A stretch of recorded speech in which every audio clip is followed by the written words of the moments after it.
Why is the drug trade not being cleaned up? Many of the sarpanches, Viresh, are reportedly hand in glove with the drug peddlers and the restaurateurs, because there is this dark underbelly that exists and it continues to flourish.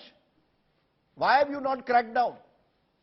Uh, Thank you, Rajiv, for inviting me. But we have seen a lot of drug peddlers in Goa, and it's been a growing concern. And right now, we have actually come up many cases. But whenever the case comes, that time only people come to know that this drugs has been going on, drugs issues.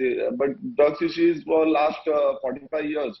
And due to the non-concern of the government, whichever government it may be, but government is not much concerned about this, because many of the politicians are involved in this drug peddling, and they are supporting this. They are masters or the. No, you are claiming that many of the politicians of Goa are involved in the drug trade? Is that what you are claiming?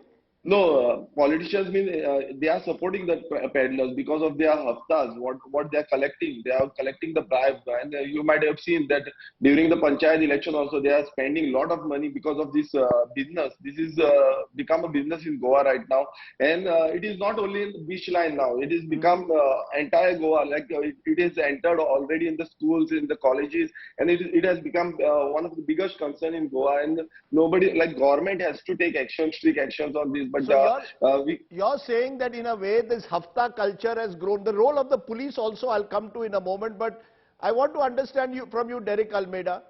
Everybody knows this is Goa's worst kept secret. It did not require Sonali Phogat's tragic death for us to put this out in a way in the public domain. We saw it with the Scarlet killing case also in the past. Is there this politics, police, drug mafia nexus that exists at the moment on the ground? Rajdeep, first this attempt to smear Goa and to kind of say that it's become a haven for drugs and a haven for drug peddlers. I don't quite buy that. I don't quite buy that, and I have reasons for that. You see, the tourism industry stands on three legs here. One is beaches, one is casinos, and the third is nightlife. And nightlife is driven by music, by cuisine, and by alcohol primarily. Drugs is a portion of it, but the big driver is alcohol. And that is why in Goa, you will find that no one will come to Goa on 2nd of October because it's a dry day. Every time you have a dry day, footfalls dive down. Now the other thing, if you look at the seizures all over India and compare it with Goa, you see, like it's a very small proportion. It's a very small proportion. It's not just a small proportion. If you look at it as per capita seizure, you see, Goa is very, very low. It's very, very low.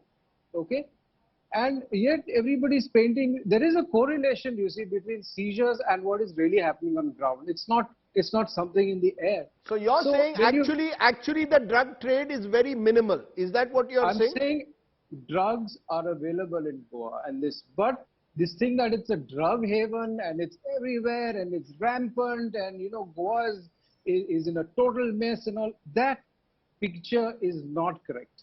It's absolutely not. But how do you explain the fact then, Derek, that a restaurant like Curly's, where the proprietor has been raided in the past, where it has been accused in the past of allowing some of their customers to engage in drugs, where in this case possibly a drink was spiked with drugs, possibly by her assistants. Why is it that there is not a greater crackdown on specific places which are repeated offenders? The places cannot be offenders, Rajdeep. It's the people who carry drugs. If you seize drugs from someone, then that person becomes the offender. The place where you catch him cannot be an offender, unless you prove that the owner of Curly himself is selling drugs. You see? Now, in the case of Sonali Phogat, they got the drugs from another hotel. Should that hotel be closed down? No, I don't think so.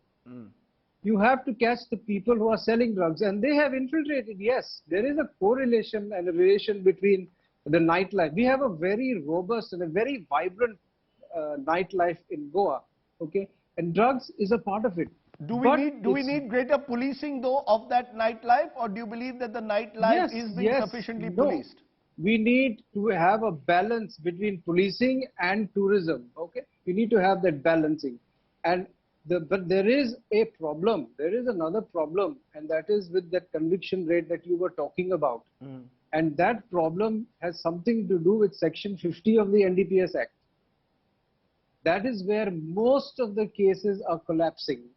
50 of the NDPS Act makes it very clear that the raiding party has to apprise the accused of his right to be searched by a gazetted officer. Very often this is not done, or this is ignored, or the rights are not appraised, and the cases collapse. And I've seen, because I do the court reports, that in most cases, Section 50 is the problem. You're making very So important... you need to tighten this. Yes. You're making very important points, Derek, because, you know, as a Goan also, we don't want Goa to be branded as it was even after the Scarlet killing case. And that Rui Ferreira is perhaps also another side of the story. That, you know, Sonali Phogat happens, it acquires the national headline. Suddenly we come and say Goa is a drug haven. But when I look at the numbers, Punjab, Himachal Pradesh, Uttar Pradesh, Maharashtra are way ahead in terms of even per capita drug consumption as well as cases that have been filed. So Rui Ferreira, are we exaggerating the problem on the ground? Do you believe the problem is really as deep as is being suggested by some of the others?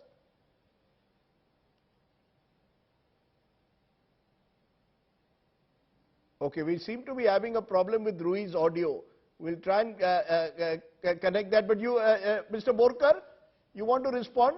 Are we exaggerating the problem when you say on this program that the politicians are involved? Why don't you, in a way, provide evidence then of which sarpanches are involved? How is it done? Put it before the assembly. You're a member of the assembly. Put all this before the assembly. Yeah, basically last assembly session I have already highlighted regarding this drugs issue, and I want to tell you regarding Belpuri Gadas are also supplying the drugs, and it has been found like there are suppliers in Panjim as well, wherein you might not know that they are suppliers. They are like general, and they are just roaming around. Peddlers. They are very small drug peddlers. They are very small. But what is happening right now, they are entering the villages. Earlier it used to be only in the beach lines. Now they are entering the villages, and slowly they are like spoiling the youth. The unemployed youth, they are getting spoiled because of the drugs. And this is the major problem in Goa, which is harming. It is not only on the beaches; it is coming in the villages as well. And Goa people also knows this. And basically on the beaches, we have a couple of times we have filed a complaint on the Arambol beach. We have filed a complaint, and there was a small quantity of drug supply which was held in Arambol beach, and the foreigners, the Nigerians, was involved in this. So we have been after them, but what has happened is that we can't be continuously, and that there should be a continuous track and continuous process should be followed. All I can say is that we spoke to people in the Goa government. Today is Ganesh Chaturthi. One of them could not come on the show, but they have promised that this will be a crackdown. And they've also said what Derek Almeida said. Please don't brand the entire state as a drug haven based on what has happened in this particular instance. That would be unfair. That would be wrong. Goa is still a place to party, but you need to party with care.